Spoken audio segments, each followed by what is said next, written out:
Existe uma frase que Richard Feynman repetia para qualquer aluno que chegasse afirmando ter entendido mecânica quântica. Ele dizia, com a calma de quem já tinha se cansado de discutir isso, que ninguém entende mecânica quântica. Não porque a matemática fosse difícil demais, mas porque a teoria descreve um mundo que se recusa a se comportar como o nosso. E, ainda assim, esse mundo que ninguém consegue visualizar é o mesmo que está, agora, dentro do aparelho que você está usando para assistir a este vídeo. Isso não é força de expressão, é fato verificável. O chip do seu celular, a câmera que você usou hoje de manhã, o GPS que te trouxe até aqui, o exame de imagem que talvez você já tenha feito num hospital, nenhum desses objetos funcionaria sem os princípios mais estranhos da física quântica. Você não estuda física quântica. Você já vive dentro dela, o tempo inteiro, sem perceber. Feynman passou décadas tentando resolver esse paradoxo. Como ensinar algo que a linguagem humana não foi construída para descrever? Ele dizia que a intuição do dia a dia é uma péssima ferramenta para o mundo subatômico, porque a intuição foi moldada por bilhões de anos de evolução observando pedras, animais e árvores, não elétrons. E mesmo assim, ironicamente, foi exatamente esse mundo contraintuitivo que engenheiros conseguiram transformar em objetos que você toca todos os dias. Existe até um motivo estrutural para isso ser tão pouco discutido nas escolas. A física quântica costuma ser ensinada como uma lista de equações desconectadas de qualquer objeto real, o que faz o aluno memorizar fórmulas sem nunca perceber que aquilo já está funcionando dentro do próprio estojo escolar, na calculadora, no relógio digital. Feynman criticava exatamente esse tipo de ensino, o que ele chamava de conhecimento de cargo cult, aquele que imita a forma da ciência sem entender a substância.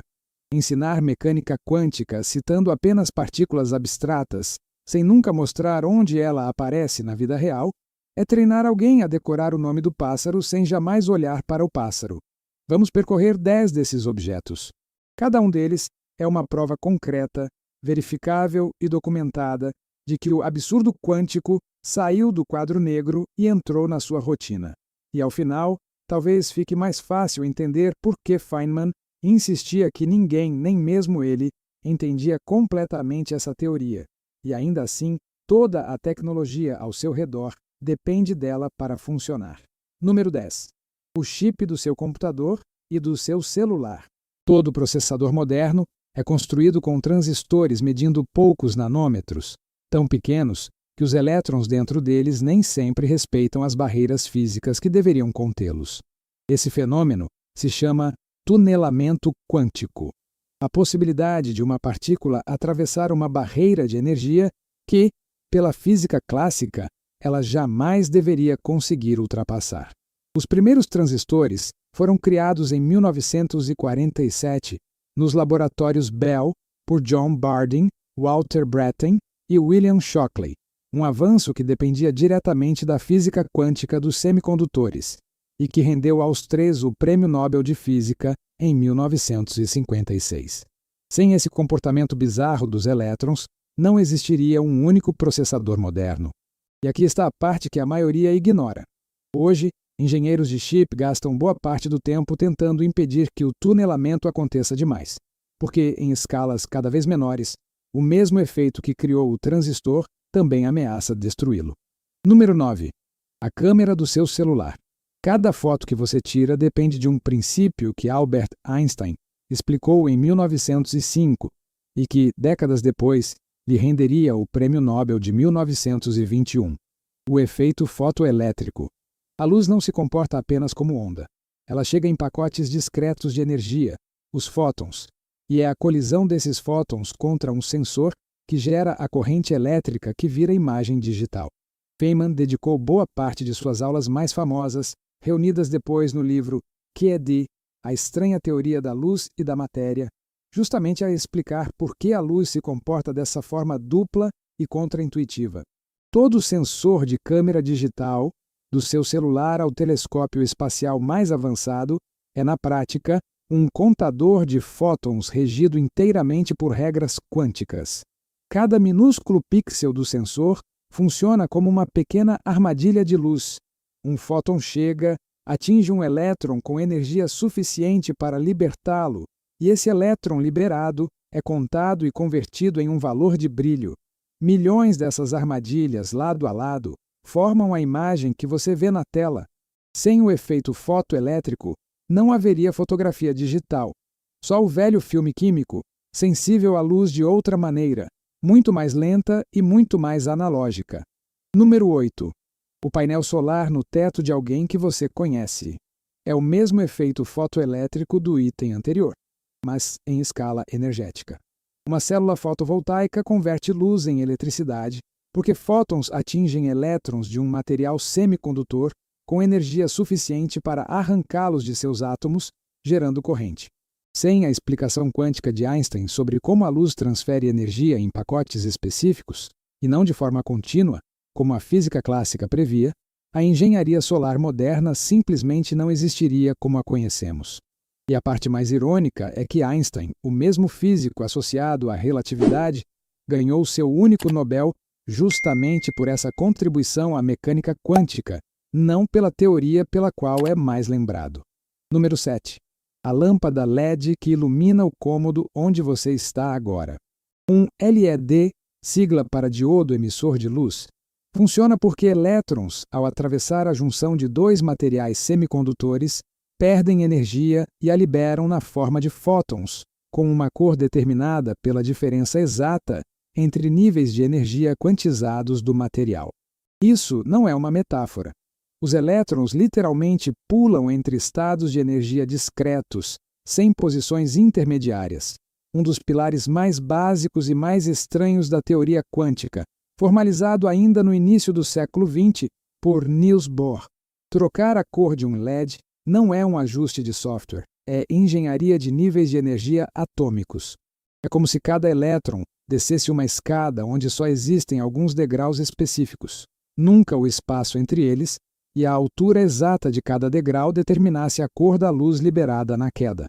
O primeiro LED visível foi demonstrado em 1962 pelo engenheiro Nick Holoniak Jr., e décadas de pesquisa em materiais semicondutores foram necessárias até engenheiros conseguirem produzir a luz azul de forma eficiente, um avanço tão significativo que rendeu o Prêmio Nobel de Física de 2014 a Isamu Akazaki, Hiroshi Amano e Shuji Nakamura.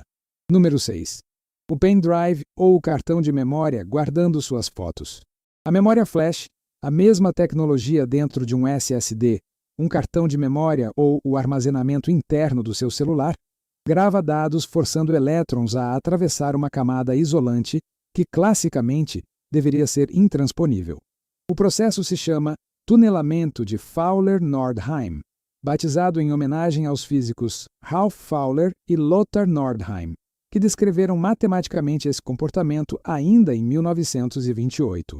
Cada vez que você salva uma foto, elétrons estão atravessando uma barreira que, segundo qualquer lógica do mundo macroscópico, deveria ser impossível de cruzar. Número 5. O leitor de código de barras do supermercado e a fibra óptica que sustenta a internet que você usa agora. Os dois dependem do laser, e o laser depende de um fenômeno que Einstein previu teoricamente em 1917, décadas antes de qualquer equipamento ser capaz de produzi-lo: a emissão estimulada de radiação. Em vez de átomos emitirem luz de forma aleatória, é possível forçá-los a emitir fótons idênticos, em fase, de forma coordenada, o que resulta num feixe de luz coerente. O primeiro laser funcional só foi construído em 1960 por Theodor Maiman, mais de 4 décadas depois da previsão teórica.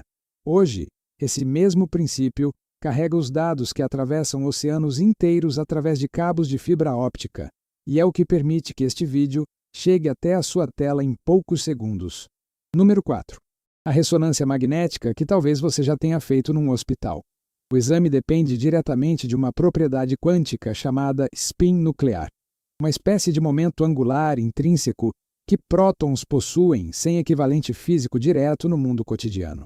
Quando o corpo é exposto a um campo magnético intenso, os núcleos de hidrogênio da água presente nos tecidos se alinham e, ao serem perturbados por pulsos de radiofrequência, emitem sinais que um computador transforma em imagem.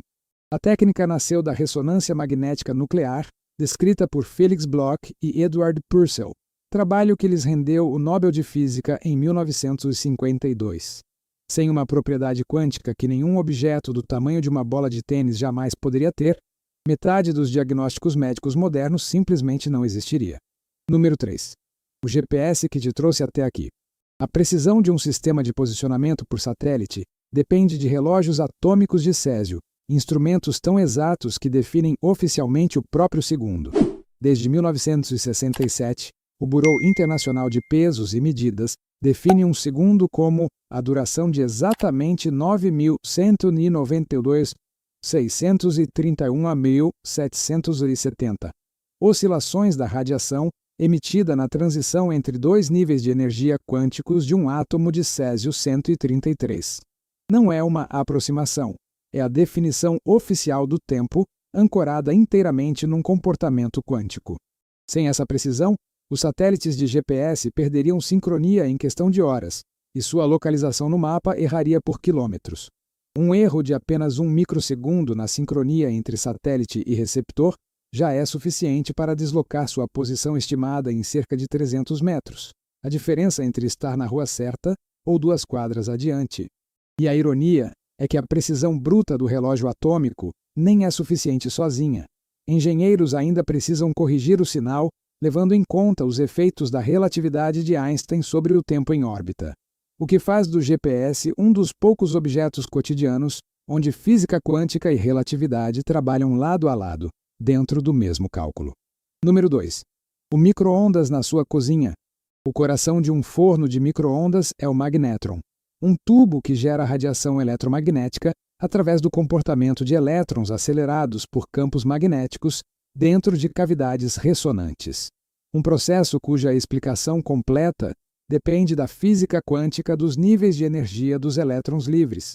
O dispositivo foi desenvolvido durante a Segunda Guerra Mundial, na Inglaterra, por John Randall e Harry Booth, originalmente para uso em radares e só depois adaptado para aquecer alimentos. Aquele blim familiar de esquentar comida é, tecnicamente, um subproduto da física de guerra convertido em eletrodoméstico. A história costuma ser contada assim. O engenheiro Percy Spencer, trabalhando com radares baseados nessa mesma tecnologia, percebeu em 1945 que uma barra de chocolate no seu bolso havia derretido perto do equipamento. E a partir dessa observação acidental, nasceu o forno de micro-ondas doméstico. Poucos aparelhos ilustram tão bem como um princípio quântico, nascido para detectar aviões inimigos, pode terminar aquecendo um prato de comida na cozinha de qualquer casa. Número 1. O computador quântico que já existe, e que, segundo alguns físicos, pode redefinir o que significa resolver um problema.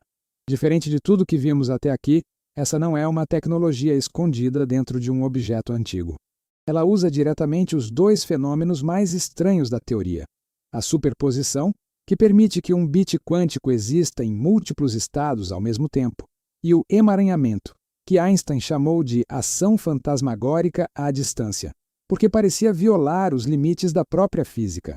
Em 2019, pesquisadores do Google anunciaram que seu processador quântico Sycamore havia realizado em cerca de 200 segundos um cálculo específico que estimavam levar milhares de anos num supercomputador clássico, um marco que a comunidade científica batizou de supremacia quântica, embora o significado exato e a magnitude real desse resultado ainda gerem debate acadêmico. Feynman, décadas antes, já havia sugerido em uma palestra de 1981 que a única forma de simular de verdade um sistema quântico seria construindo um computador que também fosse quântico. Ele propôs a ideia antes de qualquer engenheiro saber como construir a primeira peça: 10 objetos, um chip, uma câmera, um painel solar, uma lâmpada, um cartão de memória, um leitor de código de barras, um exame de hospital, um satélite, um forno de cozinha e um processador que ainda está sendo inventado. Nenhum deles pediu permissão para existir dentro das regras mais estranhas da física. Eles simplesmente funcionam, silenciosamente, todos os dias, enquanto a maioria das pessoas continua acreditando que física quântica é assunto de laboratório distante, sem nenhuma relação com a própria vida. há uma história que Feynman gostava de contar sobre o próprio pai. Quando ele era criança, outros meninos se gabavam de saber o nome de um pássaro em várias línguas. O pai de Feynman disse a ele que, mesmo sabendo todos esses nomes, ninguém ali sabia absolutamente nada sobre o pássaro, porque o nome não explica o comportamento, a fisiologia, o motivo de ele voar daquele jeito específico. Saber chamar algo de física quântica não é o mesmo que entender por que ela funciona. E é exatamente esse o ponto. Você pode nunca ter aberto um livro sobre o assunto, pode nunca ter ouvido falar de spin nuclear ou de tunelamento de elétrons, e ainda assim carrega, literalmente no bolso, 10 aplicações práticas de uma teoria que nem os físicos que a criaram conseguem visualizar por completo. A pergunta que fica não é se você algum dia vai entender física quântica. É quantos outros objetos ao seu redor, agora mesmo, também dependem dela, sem que ninguém tenha te contado o nome.